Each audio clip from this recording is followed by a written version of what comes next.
Excellent. So good evening, everybody. Thank you for joining me and Siva tonight. We have a special webinar talking about our experience going up Kinabalu.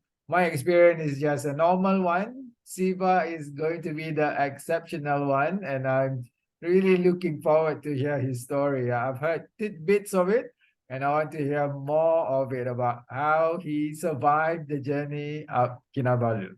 So before we start, I have a poll question, a couple of poll questions that I want to ask you guys. So the first one is, how many of you here have a bucket list? So first answer, yes, I have a lot of things on my bucket list. I have a few things on my bucket list. No, I don't have anything. Tak ada. Oh, you don't even know what bucket list is. It's not a list of baldi. So you can answer. Okay. So many, all of you here have a bucket list already. Some more than others. Obviously, things that you want to do one day. Let me show you the result. So a lot of you have a lot of things in the bucket list. So 60% have a lot of things on the bucket list. And I hope you are making effort already to start ticking off the list, yeah? And then another question I want to ask is, another question I want to ask.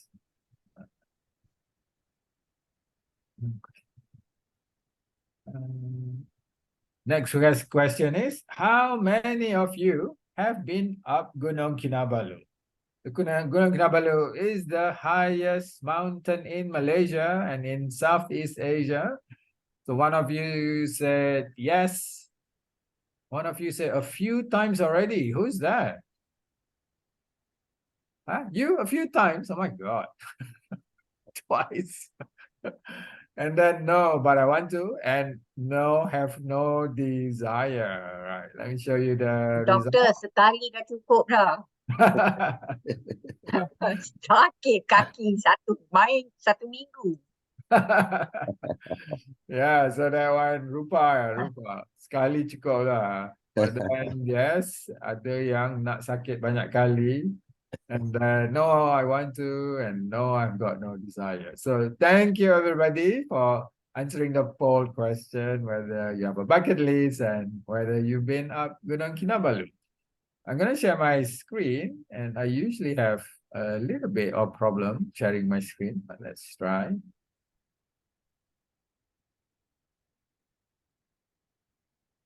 Okay.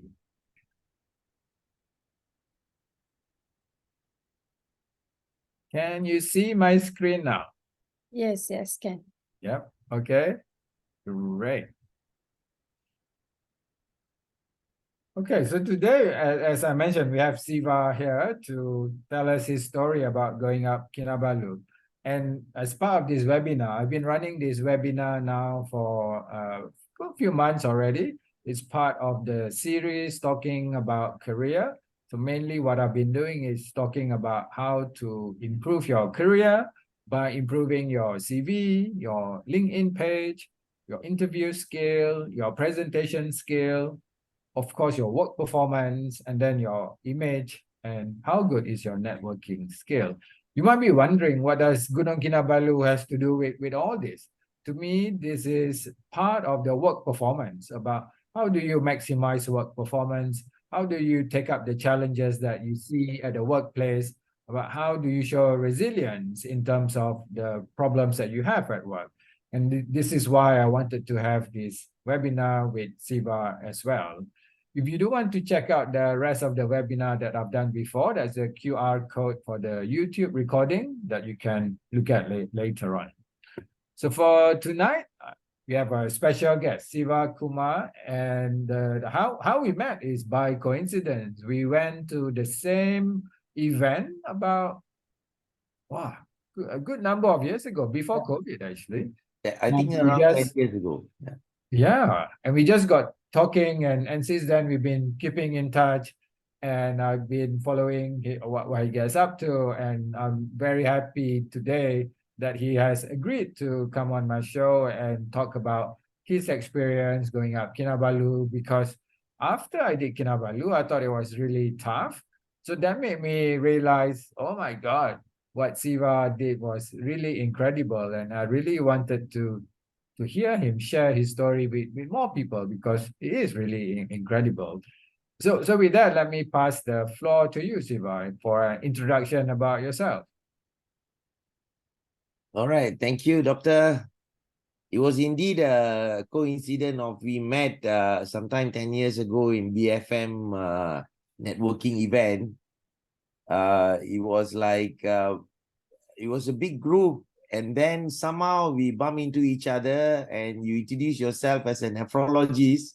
And Yeah. I introduced myself as a kidney patient. It was like a magnet, huh? Yeah, it was so irony. What an irony that the nephrologist and a kidney patient meeting coincidentally, and we had a lot to share and talk. And thanks, Dr. Az, he invited me to be a speaker at his company.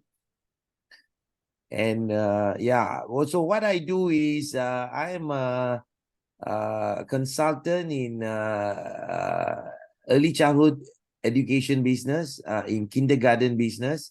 I run my own kindergarten brand, and I do help kindergarten entrepreneurs in making their business successful. So that's what I do. And besides that, I'm an avid adventurer. Now, despite me being a dialysis patient, I crazily do a lot of things. I took up hiking, cycling, walking, and all. So I believe Dr. Az will have lots of questions later. I will answer the question bits by bits, right? Yeah, awesome. Thank you very much, Siva. For me, the fate that we met is a sign that we need to continue doing some work together, and we've done some bits together. I'm really happy that you're here tonight with us. And the fact that you're a kidney patient, for me as a nephrologist, is obviously really interesting. And how long have you had the kidney problem is even more interesting. And why don't you share that first, Siva? All right. How long have you had problem with your kidneys? Right. I was 38 years old back in 2008. Now, I was happily working very actively, moving around Southeast Asia, setting up kindergartens. I was director for sales and training for a kindergarten franchise company. So I was moving around, setting up kindergartens. And one fine day, after having breakfast, while walking back to my office, I felt giddy. And it was unlikely. Then I thought something wrong with me, and I went and checked to our panel clinic, and the doctor said, you are having high blood pressure, hypertension, and I don't want to prescribe medication immediately. Why not we observe this for a week or so? And then after observing for a week, I realized that, yeah, I am having hypertension. So he prescribed some hypertensive medication. But he asked me to come back after a few days, and he realized that it is not being solved. So he told me that, why not you go and do your full blood test? Now, when I did my full blood test, it was lucky that one of my Rotary member, he's owner of Lab Link Pathologist, Dr. Naveen.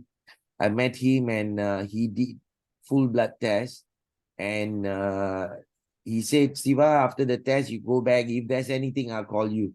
Then until the evening, he didn't call. I thought everything was okay. Then later he called me, said, there's something wrong with your kidney. There is some indication that your creatinine is high, your kidney has been affected. So he connected to me to Hospital Kuala Lumpur at that time. And they did all the preliminary tests. Because it was very early stage, they could identify the reason why my kidney was deteriorating. And the reason is due to my immune system attacking my organ. That's immunoglobulin nephritis A, IgA nephropathy. So it is a lucky strike. One in few thousand, I believe, gets it. And when I asked a few of our nephrologists, Dr. Ghazali, and I read some information about IgA nephropathy, this is what I could conclude. So a lot of people ask me, how is that your immune system attack your organ? So it's like this. It's in a layman term of how is IgA nephropathy is that, you see, we have our immune system releasing our antibody, right? Millions of antibody when there is some infection or what. For instance, we have sore throat. Let's say I have sore throat. Millions of antibody is being released to rectify it. Now, what it does is that all that antibody will be going into the bloodstream down. Now, due to some reasons along the way, probably at a very young age, I had a long period of flu or sickness or whatever vaccines that I'm taking or whatever it is, I don't know. Something could have affected my antibody. Probably your antibody is like that, straight. Mine has been affected and it's like this, for instance. All right. And the millions of antibody rectifying whatever infection I have or what in the body, it goes through the bloodstream and gets stuck in the kidney. Now, millions of it going and stuck in the kidney. Now, the immune system identifies that as a foreign organ and attacks it. That's why that kidney is being affected, been attacked by the organ. So this is a very layman term of how I understand about IgA nephropathy. I know I'm in the room with the nephrologist and few other pharmaceutical people and all. So if I'm wrong, please correct me. So that's how I got to know in 2008.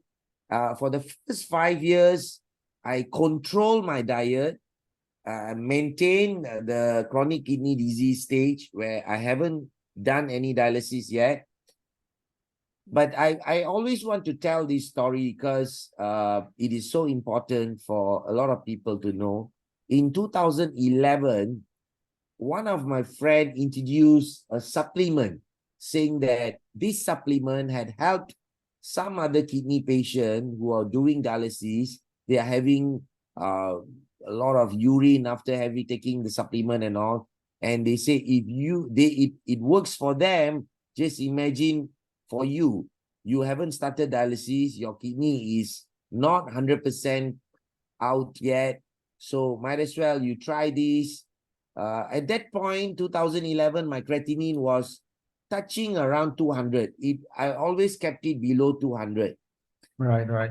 I took the supplement. After taking the supplement, after 5 months, my creatinine went up to 500. So the doctors showed and saw my results and said that something wrong, are you taking any supplement or whatever? Of course, I denied.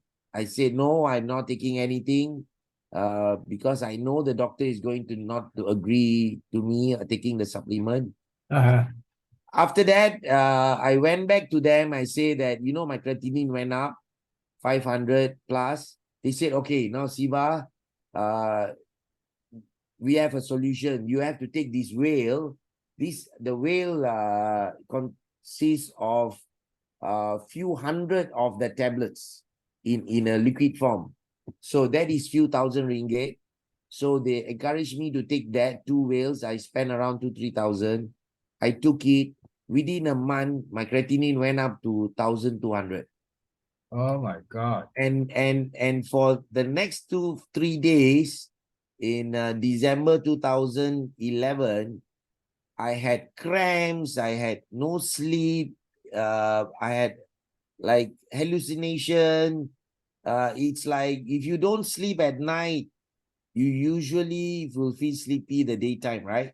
But I didn't feel sleepy. I feel like, high and, stone all the while. I say, hey, this good feeling, getting stoned, but without Mhm. having any substance. So, but I was getting very bad cramp. But that point, Dr. Az, I was thinking, because the doctors always say, because of your kidney problem, all the protein is been leaking. So I thought it's due to the leakage of protein. I got no enough energy or protein in the body. That's why I'm getting cramps. So I went to the doctor and I checked. They checked, and then the creatinine was 1,200. Immediately they stopped me and put on me on IJC and straight The away dialysis. and dialysis. Yeah. Oh, it's So that's where it started. unfortunate story for you, huh?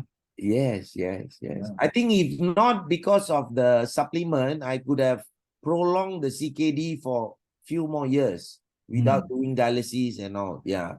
Of course, during the period, my uric acid and all will go haywire a bit, and I have to be conscious about the food that I'm taking. Yeah. Right, right. And Okay. and after that, 2012, I got to know, and the doctors were encouraging me to do transplant, and my wife agreed to do, and we were the first incompatible kidney transplant in the country. I'm B positive and my wife is A positive. So we did the transplant, but after that, due to the management and all the high immunosuppressant, the immune system went low and all that. And after 4.5 years, the transplant failed, and I went back to dialysis in 2016 September. Until now, I'm on dialysis. Right. Okay. Well, that's a remarkable story about IgA is surprisingly common in Asian, Yes, and although it's still rare, but it's more in Asia rather than in Europeans. yes, And yeah, for me, very unfortunate that you had the concurrent episode with the supplement, right. and then also unfortunate that the transplant didn't last as long as the average transplant that we would expect. Yeah, Nevertheless, also for incompatible partners, that's also a good result. Yeah, yeah, yeah. yeah. But So how HKL have done around, sorry to interrupt, yeah. HKL have done around 50 over incompatible transplant now, and it's quite a good results that they have got after that. Yes, I think now we also have better immunosuppressants Yeah, to keep the transplant going for yeah, long. yeah. I wanted to let everyone know, if you do have questions, type it in the chat, or you can also unmute yourself and just ask the question as we go along. Yeah.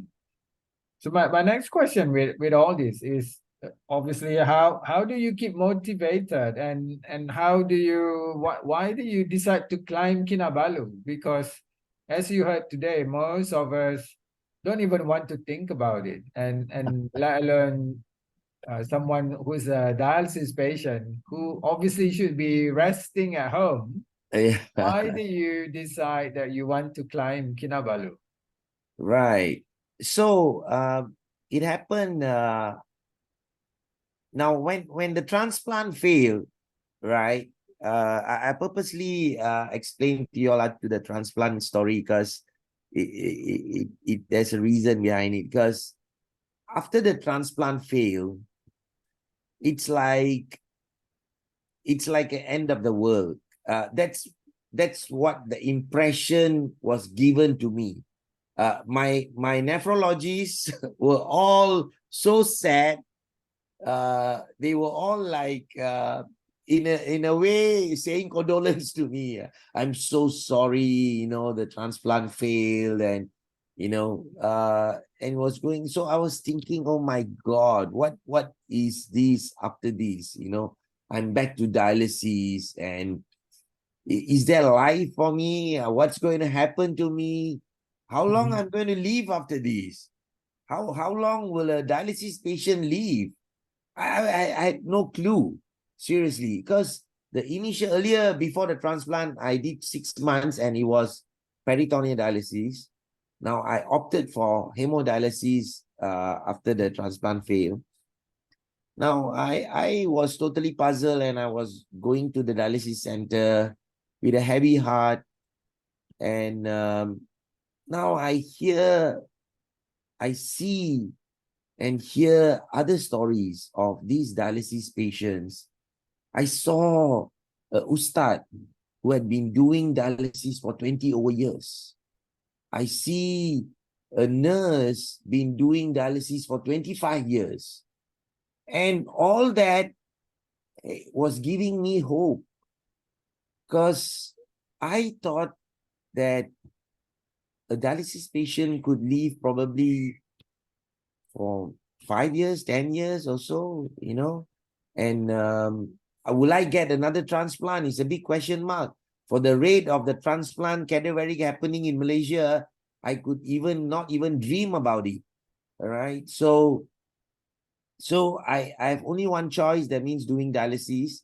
But how am I going to live an optimal life by doing dialysis? So I was talking to a lot of other dialysis patients who had been doing dialysis for many years. Of course, there were others who were not very successful. They were having very bad effect because the maintenance were very poor. Their bones were shrinking. They couldn't walk. They were using scratchers and a lot of other very, very bad examples. Now, in that, I saw very good examples as well. Now, some of them were doing dialysis for 20 over years and still living a quality life. Now, I spoke to them, asking them lots of questions whenever I meet them. Now, how do you sustain this? How are you be able to, live? I can't believe that he has been doing dialysis for 20 over years. I totally didn't believe that. So, and also I was talking to a few other MAs, the medical assistants. Some of them were very helpful, very informative. So I asked them how I could live a healthier life and all. So one of the example that they told me that this guy, every time he comes back after the dialysis, the 2 days dialysis, is that his accumulation of water is not that high. And the reason being, he walks everywhere. He walks. And when he walks to the hospital, he walks back to home, and when he walks, he sweats. Now, after the transplant failed, and there was few months I was hospitalized and back on IJC before the fistula was on, and it was very abrupt. So I was very weak. I can't even walk 50 meters from my car parked and to my house. I will be panting. I can't even walk 50 meters or 100 meters. I'll be panting, So I thought, what is this? I was discouraged when I was at IJC. IJC is the one at the neck. So it is quite vulnerable, where we shouldn't sweat. And also the doctors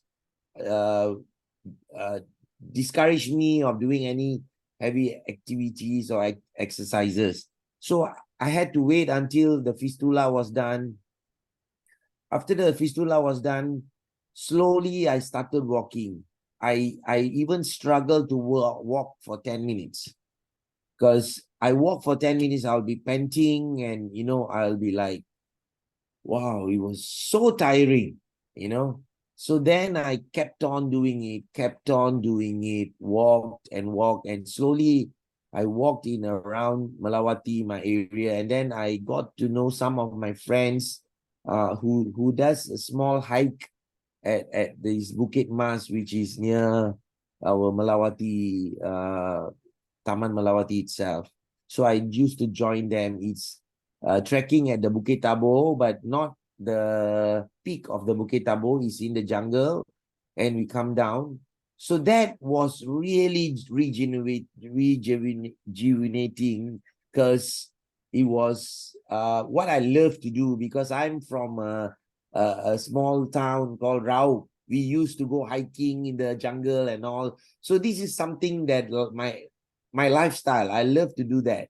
So I joined these friends and went up this hill, and I kept on going and doing frequently.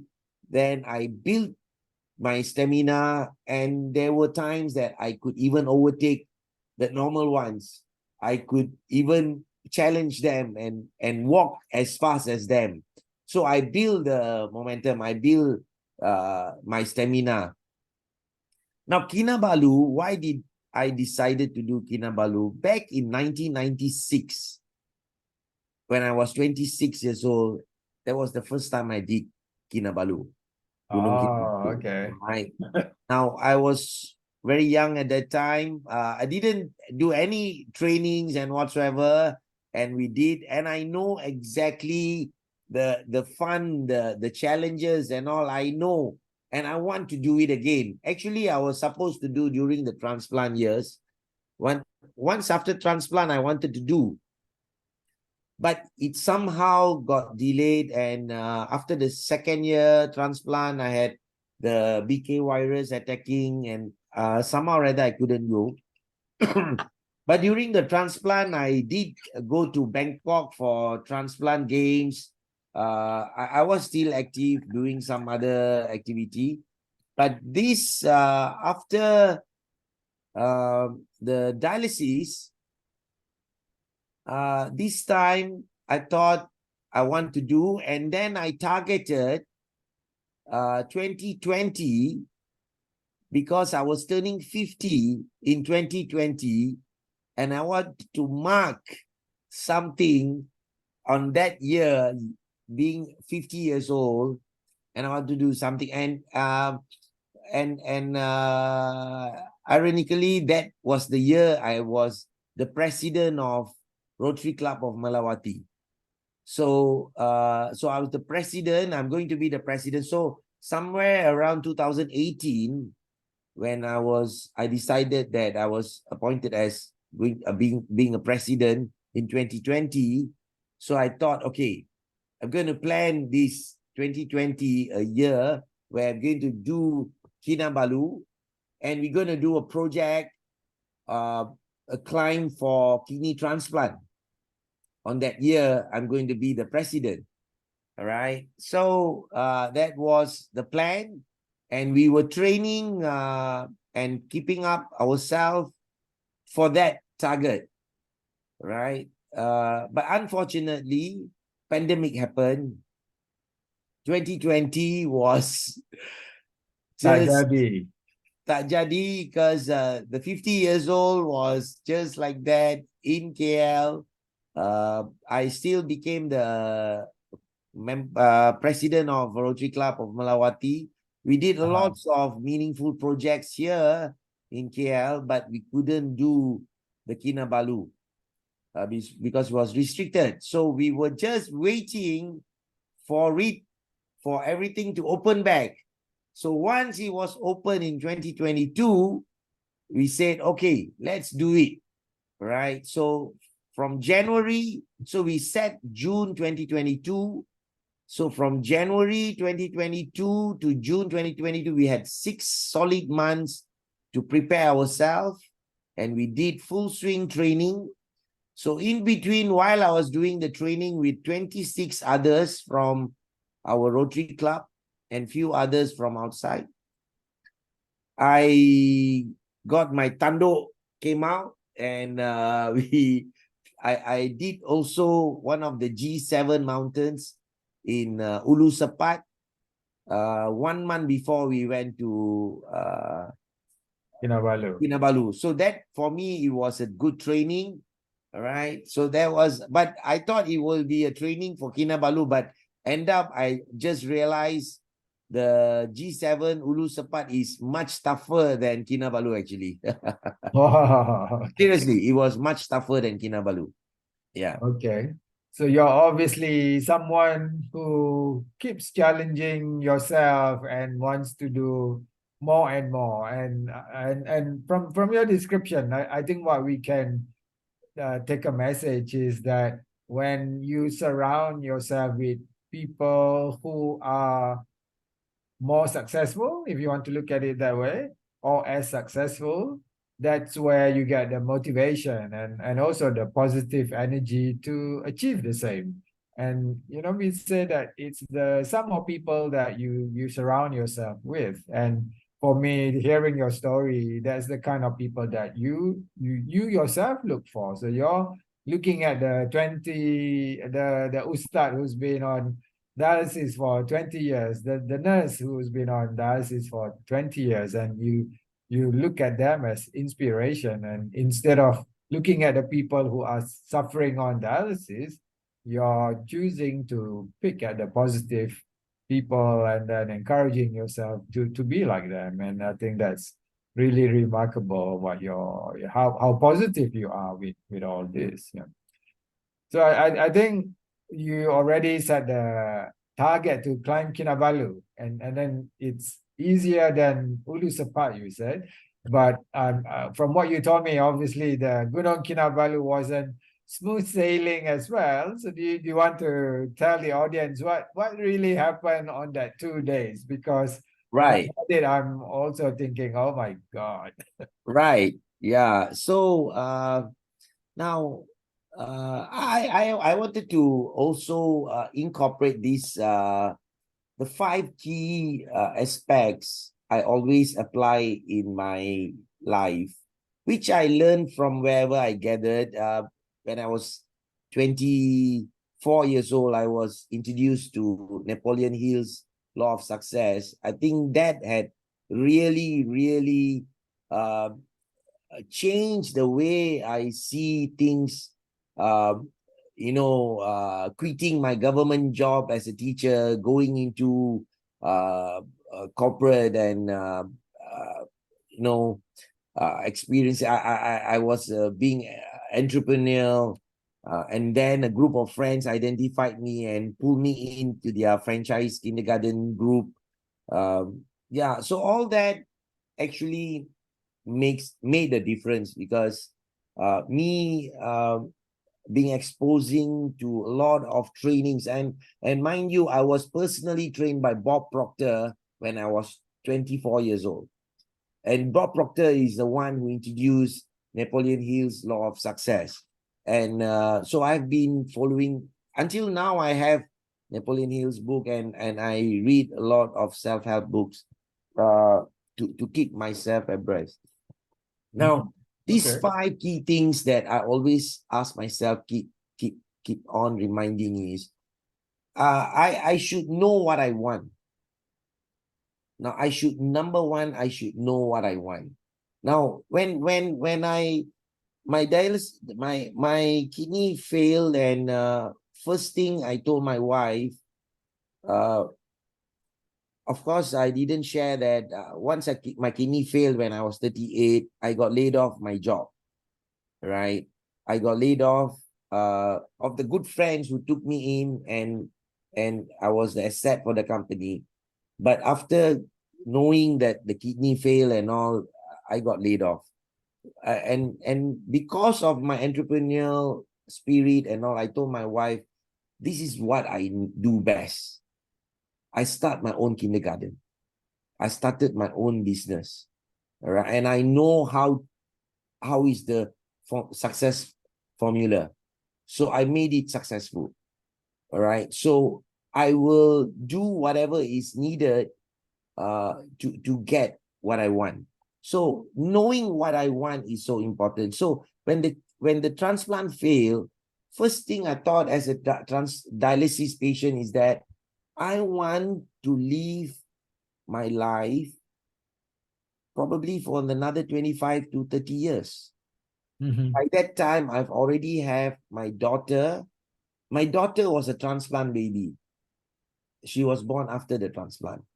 My son was before the kidney failure. So I want to see my children grow, and I want to see them going to university, getting married, getting their children. I want to see my grandchildren. Now, this is something like a mantra my mother-in-law always say, Siva, you don't worry. You will carry your children's children. She always put that into my head, and that I believe it's really strong and powerful. And that's what I want. So when I so ardently want something, right? Now, the question should be, where am I now? Where am I now, and how far is it from where I am to where I'm going? Now, I should know that. Now, and when I see that, how far is it, I must have a plan how to go there. I cannot just sit down there and say, okay, I will go there one day. All right. The first thing is I need to know what I want. Number two is where you are now and how far it is to go there. Number two. All right. Number three is I have to plan how to go there. All right. And in the planning that I want to go there, I have to take what it takes to realize the plan.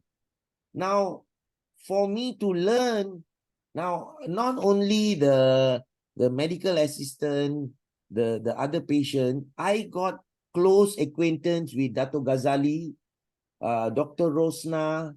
I got very close to them.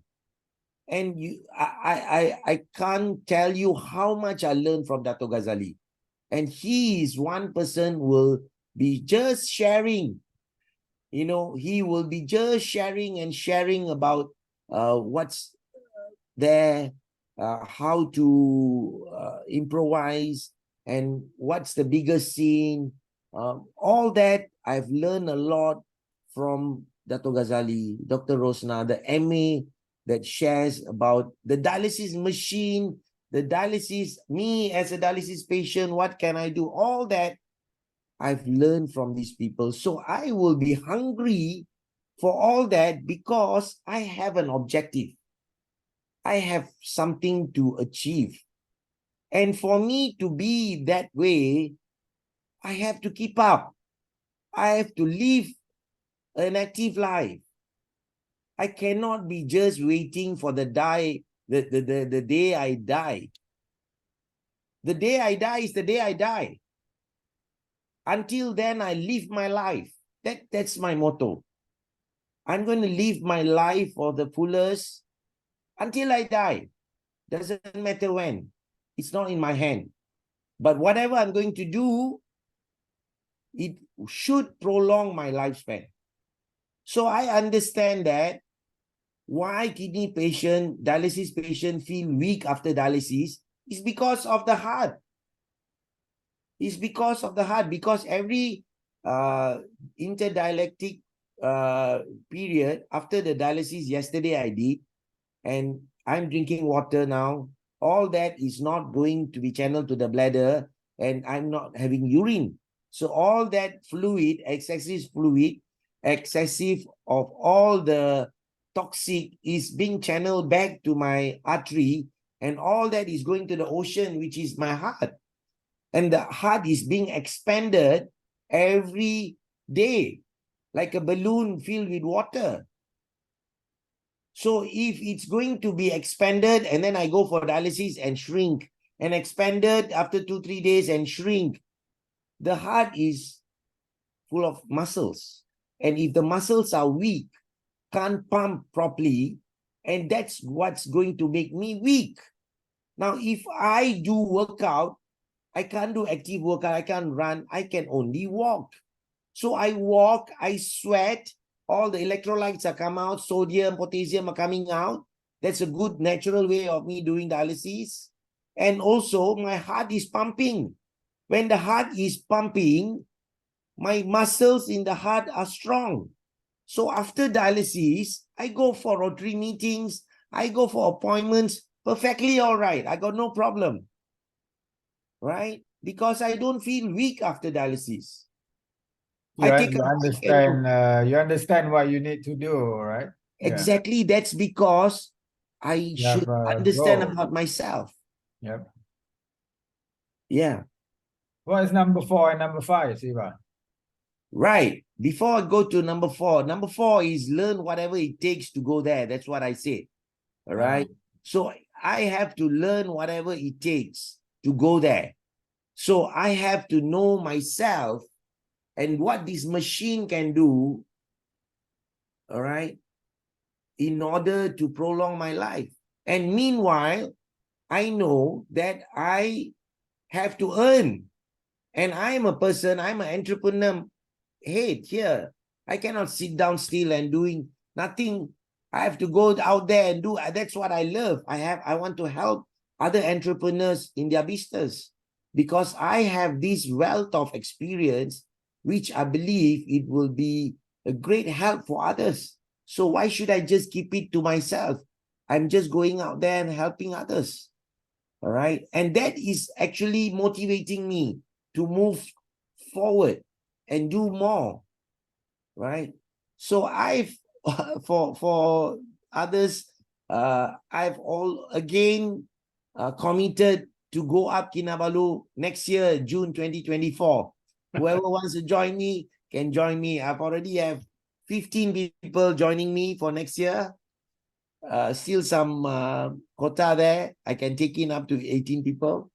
Siva, why don't you plan ABC? We all will join you. ABC, okay, that's okay, great. Right, Dr. R? You coming, right? That one a bit longer for Siva, susah. Exactly. That's the challenge. Good that you asked me. There are a few things that I couldn't do because the maximum period that I can go without dialysis is 3 days or 4 days. Oh, yeah, ABC The is maximum. longer. Yeah, ABC is Yeah. longer. Yeah. So I can walk and sweat. The fluid can go out. I can control my water, but the toxic I'm eating, right? The food that I'm eating has nutrients, electrolytes that will retain in my body. And the creatinine, urea, potassium, all can go high. And that can cause a lot of mess if that's not cleared from the body, right? So going back to the earlier story, earlier question that you asked, what happened in Kinabalu? Now, why I shared all that is because about my son. Now, I want to be living a meaningful life, and I want me be something significant for my children. My son turned 12 last year, all right? So it is very meaningful for me. I probably been gone sometime. I don't know when, probably, I don't know, right? But when I'm not there, I want my son to have these precious memories with me. So I made it a point that we go up to Kinabalu and we reach the peak on his birthday, June 23rd. So that was my son's birthday, and I brought him along. That was his 12th birthday. Right. But he didn't manage to go climb up Kinabalu. He stopped at Labanrata because he learned a good lesson. He didn't prepare himself well. So every time I go for training on Saturdays and all, he always tried to kencing and all. He said, "Oh, Dad, I'm going for my football practice. I can't come and all that." So I told him, "You have to practice. If not, you're going to suffer." But he said, I can, and yet on that day, he suffered. So because he couldn't go up, I had to go with him. the first time in 96, I reached Laban Rata at 3 o'clock in the afternoon. But this time we left Timpohon Gate quite late because everyone taking photos and all, a big group, 26 of us, just imagine. So everyone, the family members also there, everybody want to take photo, and we started late, and there were a few others were coming slow. And I and my son, we reached Laban Rata at 8 p.m. 8 p.m. Right? So it was a long stretch. Reaching 8 p.m. is not a joke. After that, you have to rest in Laban Rata. And at 12 o'clock, you have to get up. And 1:30, you have to be ready. 12:30 to 1, you have to get ready and start climbing at 2:30. So 2:30, he was up. He was ready to join me. But the first stretch of the staircase, he gave up. Of course, few others gave up as well. So I told him, son, the Kinabalu mountain is always there. It always be Down there, first. right? Now, it's okay if you can't do it today. And for what you have done till now to up to here, it is a great achievement for you. At 12 years old, you have come up to Laban Rata. It's a great achievement, and you are with me, right? And this will be a great experience, and you will definitely come back with or without me to scale and reach Kinabalu peak, right? So now you don't need to be worried. You go down with Uncle Manwir and all. You go down to Laban Rata and rest. I'll be back. So I continued. So I went up. So we were told that at 7 o'clock a.m., wherever you are, you have to turn back. Yep.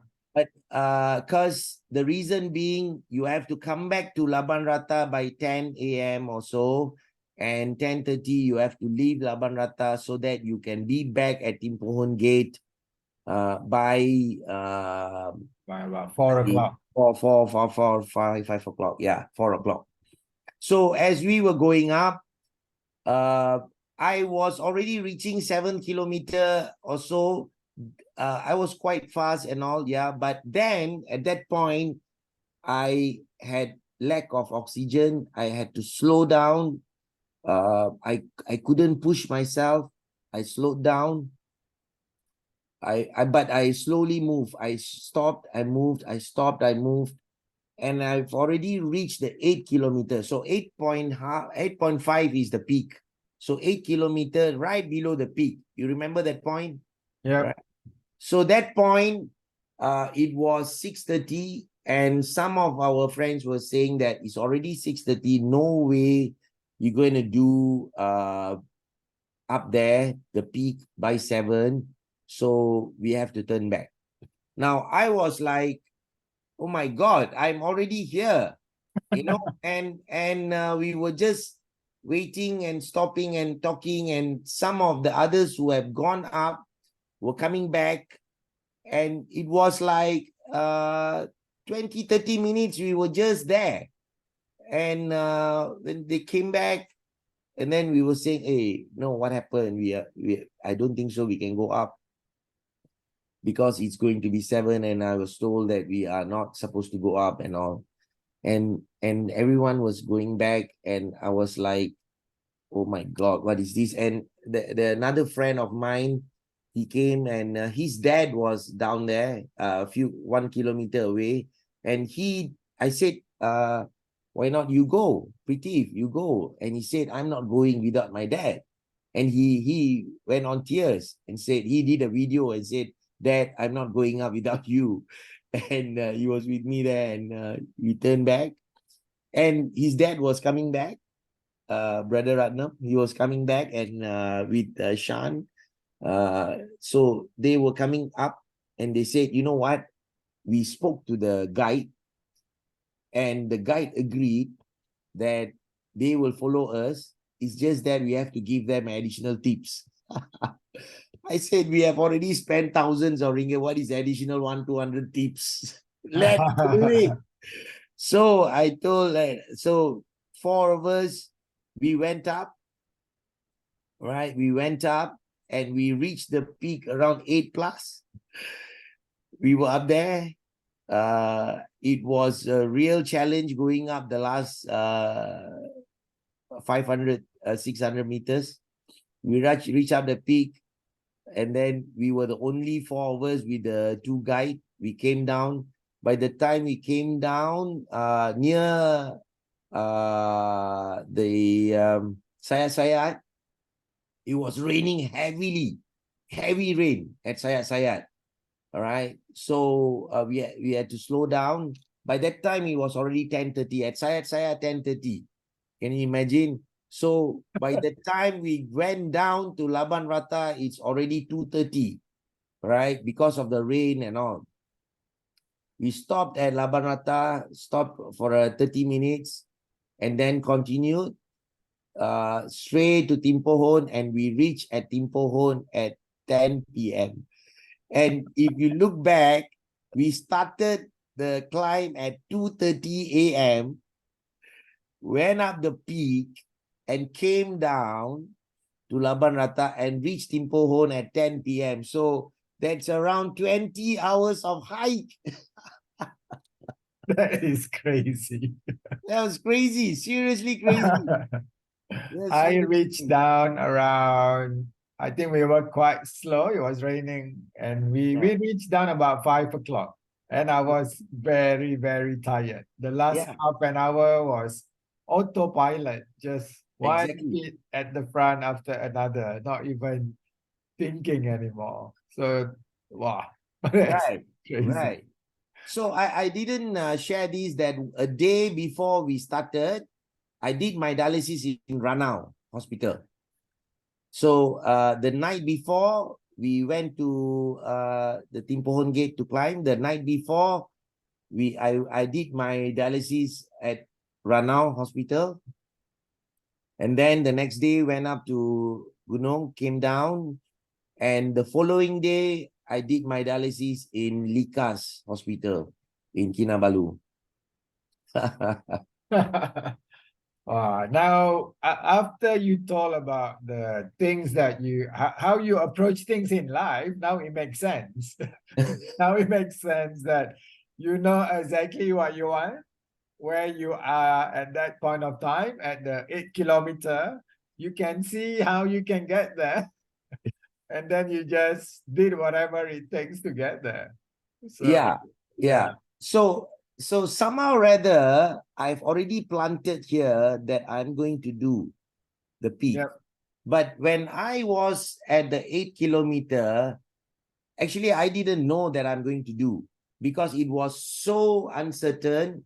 Everybody said no, that you are not going up. But I was like, I haven't given up, but I don't know whether I'm really going to do or not. So, but that mindset will, when you are so positive and you really want to do it, Yep. and the drive is so much in you, I always believe the circumstances, the environment will work things out for you. Many times it had happened like that for me. It seems like end of the world. It seems like there's no hope. But at that point, seriously, it's not once or twice. I've gone through many, many times. At that point, there will be a light at the end of the tunnel. Yeah. Yeah, I can believe that. When my experience was Yeah. similar. I mean, it was tough, right? And I'm not just saying it, but there was not a moment in time when I thought I'm going to quit. It Yeah. was tough. I can't breathe so good, but it was more about how can I still get there? How small of steps can I take to Exactly. still get there? It was Exactly. not a question about turning back, about stopping. It's what do I need to adjust to get there? And Right. that's an amazing achievement once you get there, knowing that I never thought about stopping. Exactly, exactly. Especially at the 7th kilometer where you can see that South Peak, the at the back of the 1 ringgit note, the Yeah. old 1 ringgit note. That's when I really felt I lacked of oxygen. That was the time I really thought I couldn't make it, because at that time I felt like I can't move forward. I had to give myself a little bit more time. I Mm. sat there.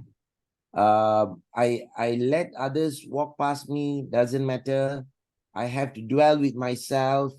I know what's going on with me. And then I woke up. I stood. I just took a slow step up. It was not easy. That point was not easy, but I had to push myself up. Mm. Yep. Yep. Really resonate with me, and the steps that you described just now about your approach to things in life is similar to what I've been saying to people about planning your career. It's really like this, that you need to know what you want in your career. Yeah, Where am I now in my career? And then start making your plan. And if you need to learn something new, some new soft skill, or do you need any certification, then do yeah, what it takes to get there, right? right, right. No, it's very similar, and I'm so happy to hear how you simplify it even more to apply in your everyday life, and that's how you've been keeping going. It's Right. rocket science. It's basically knowing what you want, right? Exactly. And that number three, plan how to go there and learn whatever it takes, is it's realizing what you don't have with you at that point to go there. If it takes for you to learn something, a skill set or whatsoever, Yep. that's what it takes. Yep. Right. I am aspiring to be an inspirational speaker. Now, that's the reason I joined Malaysian Association of Professional Speakers. And I'm learning so much from them, the the the the fellow speakers. And they are Mhm. so willing to share. So I have to know where I am, and I have to put effort to be where I should be in order to capitalize of whatever that it needs for me to be there. And finally, the number 5, when you see, also resonates of that the Kinabalu climb. When you just thought you made it, you have to even try harder. You see, it's like, it seems like you have done that, you've learned, and it's like you are being there, but suddenly, like, you have to put more. You don't think that so you have gone through all that, and it's when you are there and it's just like a piece of cake. So you have to push, and you have to make sure that you have to do it. You see? Yeah, do even harder, put even more effort, walk Exactly. faster. Exactly. Awesome, awesome. Thank you very much, Siva, for your story and sharing about your principles of life, because it's applicable to every aspect, and I'm Yeah. so happy that I heard it from you. Thank We are actually already over time. It's already 9:30, Siva. And we don't have any question because everyone, I think, is so enthralled by your story. Let me just open the Please, floor please, for any questions that you have for Siva. please What do you ask me. want to ask? Any comments? I haven't checked the chat box. Let me just. Yeah, so the Hi, again, Mamuna, yes. now Mr. Siva, I'm awe-inspired, and right now I think I'm not in this right state of mind to say a lot. Thank you very much for this inspiration. I have this concern that I also have a lot of dreams and I also have a lot of aspirations, but somehow I end up making a reason of finances. I mean, I want to study higher and do a lot of other things, but I always end up giving myself a reason that it's not financially viable. So, how did you deal? Did you ever face such challenge, and how did you deal with that? Yeah, very good questions. Thanks for coming up with that question. For me, financial is a great challenge for me as well in many aspects. But as for me, I believe it is just in the mind. It's a mindset. When you explore and you see knowledge, money, resources, all are out there. It's in abundance. It's in abundance. It's just how am I going to tap it? How am I going to tap it? How am I making myself reaching out to it, connecting to it, is from planning how to go there and learn whatever it takes to go there. It's like if I limit myself thinking that there's no way of me going to get that money, and I'm not going to get the money, definitely. But if there is a way, I'm going to find a way. And how to find a way, there are lots of information out there to tell me or educate me, to teach me how to tap on that. In 2009, when my kidney failed, I had no money because I had used some of the monies on my medication and all. I had no money at that time to start a business. I had money, but it was not enough. My wife was telling, how are you going to start a kindergarten without any money? I prepared a presentation. I called few of my friends and I made 3 or 4 appointments. The first presentation I did, the friend agreed to invest that money with the deal that I broke with him. That's it. The next appointments I canceled. I got the first appointment, the presentation, I got the funds. That's it. I started my first kindergarten. Right?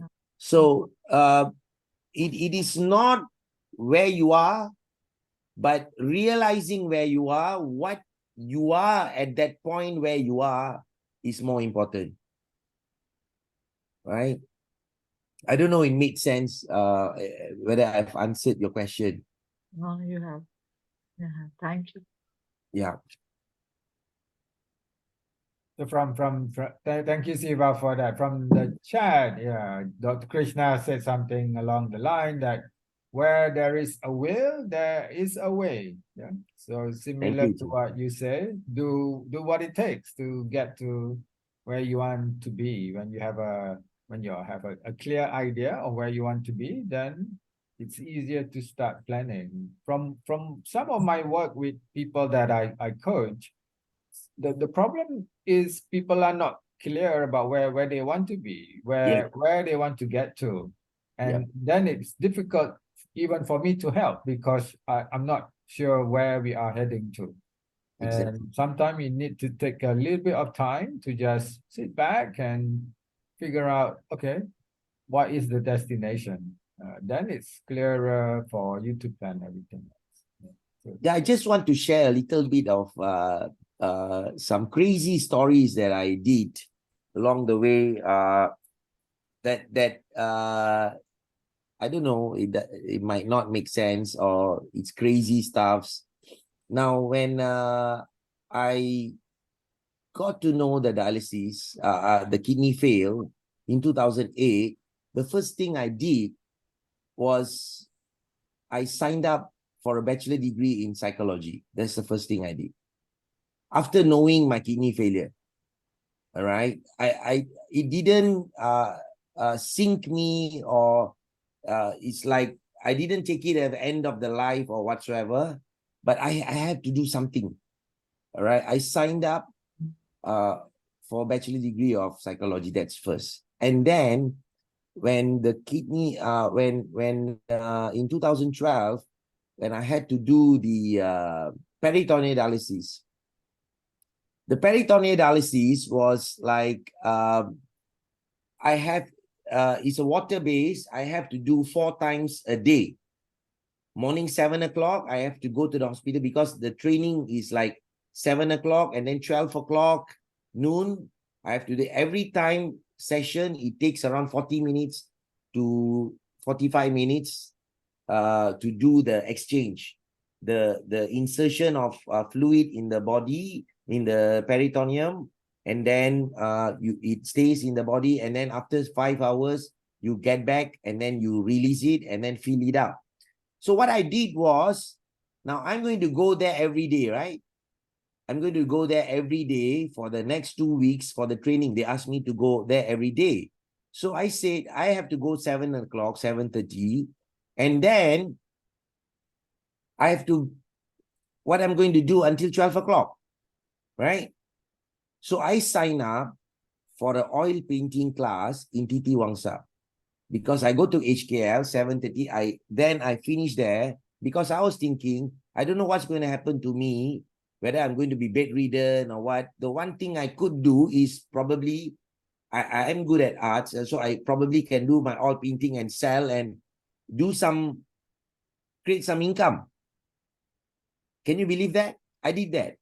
So while me going to that peritoneal dialysis training, from 7:30 to 8 something, and then 9 o'clock I will check in to the art class painting, and then it will finish at 11:30, and 12 o'clock I will go for the second round of peritoneal dialysis. So I was doing that, taking up that class.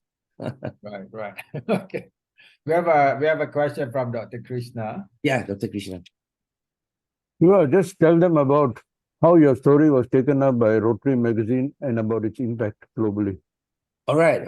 Okay. So when I did the Kinabalu climb, I just didn't want to do a Kinabalu climb, just let's do the climb and come down, right? Because I am a kidney patient, I've also invited other transplant recipients, because these guys, I was talking to them much earlier. Hey, why not we do it? Why not we do it? And this time I'm already going to do it. So I got Manvir Victor and Hanafi Saleh, who are both transplant recipients.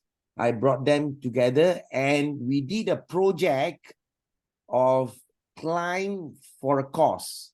So this climb to create awareness on transplantation for the whole country. And then we were interviewed by some medias and all. And this story we shared to Rotary International. Rotary International somehow rather captured our story, shared in the social media, and they did a video. Rotary International did a video on our climb. And then that video interests the Rotary magazine, the Rotary International magazine. Now, I've been a Rotarian for nearly 16 over years, and rarely I see a story of Malaysia Rotary being in the Rotary magazine. And our story going to Kinabalu, the transplant climb, were captured in Rotary International magazine. Yeah. Awesome. Yeah. Congratulations on that. It's an amazing story and should be in that magazine for sure. Yeah. Thanks, Dr. K. Thank you. So we are 9:45 already, way over time. But thank you so much, Siva, for sharing your story. Really inspiring. And for me, I will remember the 5 steps forever now about how we approach our problem and thinking of the solution. We didn't even get to discuss any of the other question. We don't need to. I think we got the message already. And I just want to end first by those who don't know me that I also talk about career and a bit about my exercise on TikTok if you want to follow me. I also have a newsletter specifically talking about how you want to enhance your career. I call it Career Autobahn. And then, of course, those who have not connected with Siva, you can connect with him on his LinkedIn profile and you can get to know him better there. I think it's been an amazing story and something that I really wanted to hear again after our short chat. And I'm really thankful that I got the chance to hear it tonight. Thank you very much, Siva, for tonight. Thank you so much. Thank you so much for everybody, to everybody who's here. Yeah, hope some part of the story touched you and will give an impact in your life where you can apply it in your life. Yeah, thank you so much. Thank you, Siva. Thank you, everybody. Good night. Thank you. Thank you. Good night. Yep.